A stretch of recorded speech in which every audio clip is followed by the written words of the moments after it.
Bismillahirrahmanirrahim.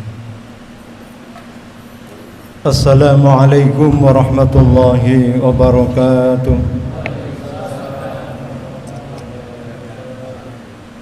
Bismillahirrahmanirrahim. Alhamdulillahi anzala sakinata fi qulubil mu'minin liyazdadu imanan ma'a imanihim. Asyhadu an la ilaha illallah al-malikul haqqul mubin wa asyhadu anna Muhammadan abdu rasuluh shadiqul wa'dil amin. Allahumma shalli wa sallim wa barik ala hadzal nabil karim Muhammad wa ala alihi wa sahbihi ajma'in, amma ba'd.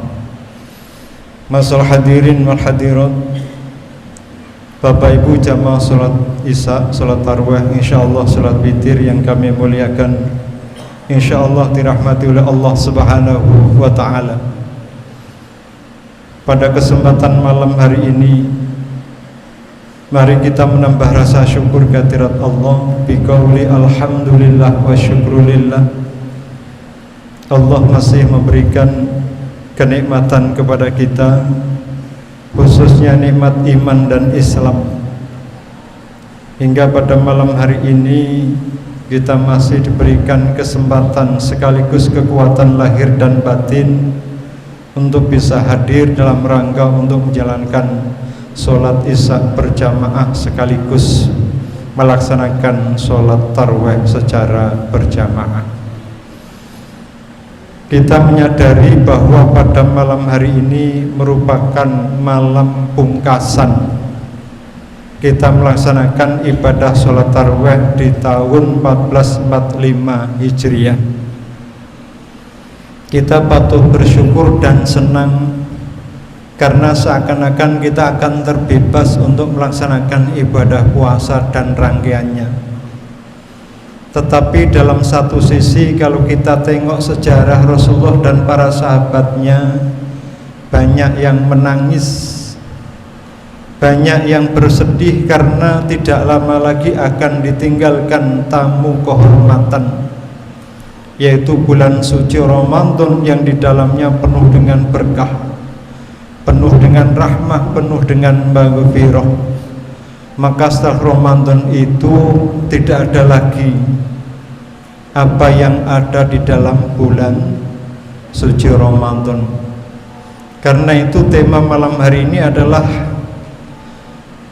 Pasca Tarbiyatu Ramadan. Selama Ramadan kita dididik dengan berbagai macam kebaikan-kebaikan. Pertanyaannya, apakah kebaikan yang sudah ditanamkan oleh bulan suci Ramadan itu akan berhenti sampai di sini, ataukah kita bertekad untuk melanjutkan bulan-bulan berikutnya atau 11 bulan yang akan datang? Dalam kitab Lataiful Ma'arif, Ibnu Rajab Al-Hambali beliau mengatakan, inna min sawabil hasanati al-hasanatu ba'daha wa inna min jazai sayyiati asaitu ba'daha. Kata beliau, kebaikan itu adalah apabila kita bisa melakukan kebaikan-kebaikan berikutnya.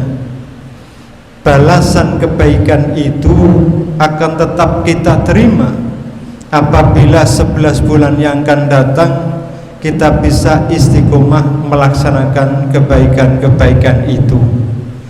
Tanpa kita sadari selama 1 bulan penuh ternyata kita dididik oleh Ramadan untuk melakukan berbagai amal kebajikan, mulai dari puasa selama 29 atau 30 hari. Apakah puasa yang sudah ditanamkan selama bulan suci Ramadan, pasca Ramadan apakah berhenti puasa kita? Ataukah kita lanjutkan dengan puasa 6 hari, puasa Senin Kemis, Ayyamul Bud, atau puasa Daud? Karena Rasulullah Muhammad SAW beliau pernah bersabda, man soma Ramadana summa atbasitan min Syawal kana kasyamid dahri. Barang siapa yang puasa bulan Ramadan kemudian diikuti 6 hari di bulan Syawal, maka seperti puasa 1 tahun, seakan-akan kita puasa 1 tahun. Karena itulah mari meskipun tidak wajib setelah pasca Ramadan, kita berusaha untuk melaksanakan puasa yang sunnah. Bahkan sahabat Nabi itu mendengarkan apa yang dikatakan Rasulullah, lau ya'lamu nasu ma fi Ramadan la tamannau kullu sanah kullu Ramadan. Kalau seandainya umatku ini mengetahui keistimewaan yang ada di bulan Ramadan ini, maka ia berharap bahwa 1 tahun ini semuanya adalah Ramadan. Untungnya kita tidak tahu, untung atau tidak untung ini Pak. Untungnya kita tidak tahu, sehingga cukup 1 bulan saja. Ini Pak, 1 bulan sudah beratnya minta ampun. Meninggalkan rokok itu luar biasa. Tadi maghrib saya lihat, begitu deng maghrib langsung rokoknya yang disumet. Itu menandakan puasa sangat berat sekali. Bapak Ibu hadirin hadirat rahimakumullah. Kemudian yang kedua, didikan bulan suci Ramadan adalah kita diajarkan untuk rutin datang ke masjid 5 waktu. Mulai dari zuhur sampai subuh kita hadir di masjid.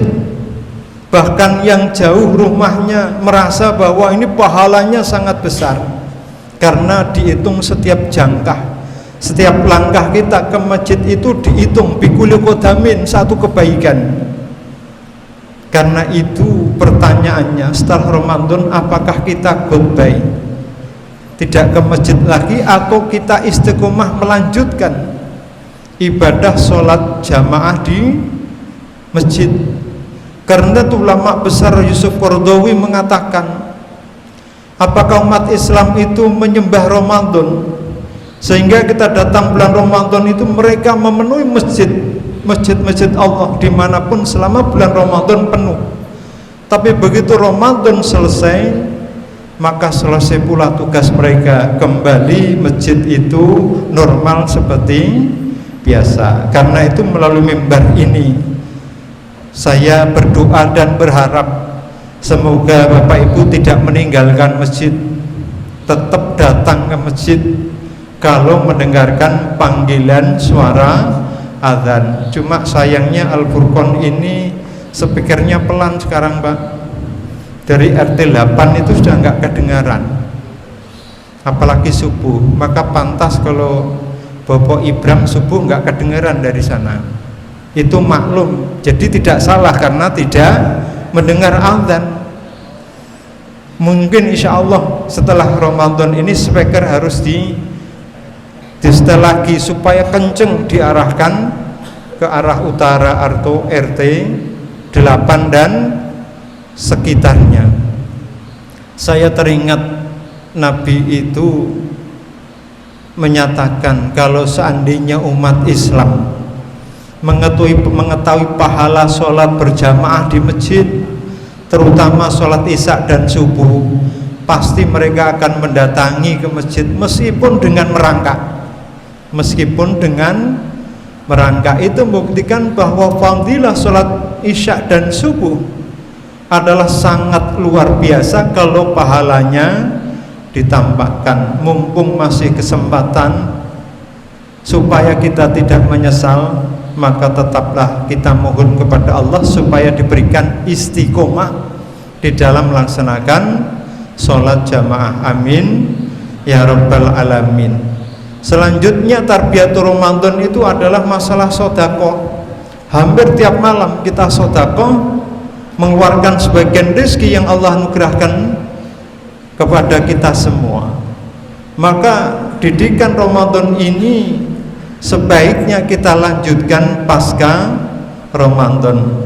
Apalagi di bulan Ramadan ini di Sanwing Expak itu ada namanya zakat fitrah, zakat tuhrotan lis-so'imin, yaitu sebagai pembersih dari orang-orang yang berpuasa. Kita yakin di dalam berpuasa ini ada kekurangannya, ada kekhilafannya, maka dengan mengeluarkan zakat itulah sebagai penutup dari kekurangan itu. Bahkan dalam sebuah hadis Rasulullah menyampaikan bahwa shaum Ramadan mu'allaqun bainas sama'i wal ardi illa bi zakatil fitri. Pahala puasa di bulan Ramadan itu akan menggantung antara langit dan bumi, tidak diangkat oleh Allah sebelum dikeluarkan zakat fitrahnya. Karena itu Bapak Ibu, ada kesempatan di Masjid Al-Furqan atau masjid dimanapun di sekitar kita sudah ada panitia penerima dan menyalurkan zakat dari Bapak Ibu sekalian, yang sudah diumumkan bahwa zakat fitrah itu seukuran satu sok. Dalam ilmu fikih satu sok itu kurang lebih 2,7 kilogram, yang biasanya kita 2,5. Maka maklumat dari MUI, fatwa dari MUI, maka disuruh menyempurnakan minimal 2,7 kilogram, atau kalau uang 45.000. Ini wajib kita keluarkan bagi yang berpuasa, termasuk untuk keluarga kita, anak istri kita, kemudian orang-orang yang menjadi tanggungan kita, aman tamunun. Maka sebelum pelaksanaan sholat Idul Fitri, kewajiban bagi kita sebagai kepala rumah tangga untuk membayarkan zakat fitrah. Bapak Ibu hadirin wal hadirat rahimakumullah, itulah sekelumit kultum pada malam hari ini sebagai pungkasan atau penutup dari sholat tarweh, karena insya Allah besok malam sudah tidak ada tarweh. Jangan kecelek Bapak Ibu, saking semangatnya besok mau tarawih lagi. Kita berdoa semoga tahun-tahun yang akan datang kita masih diberikan kesempatan oleh Allah, diberikan umur panjang, bisa menangi Ramadan yang akan datang. Amin ya Rabbal Alamin. Demikian Bapak Ibu, kita paskan jam 8. Mudah-mudahan ada manfaatnya bagi kita semua. Amin ya Rabbal Alamin. Hadanallahu ajma'in. Assalamualaikum warahmatullahi wabarakatuh.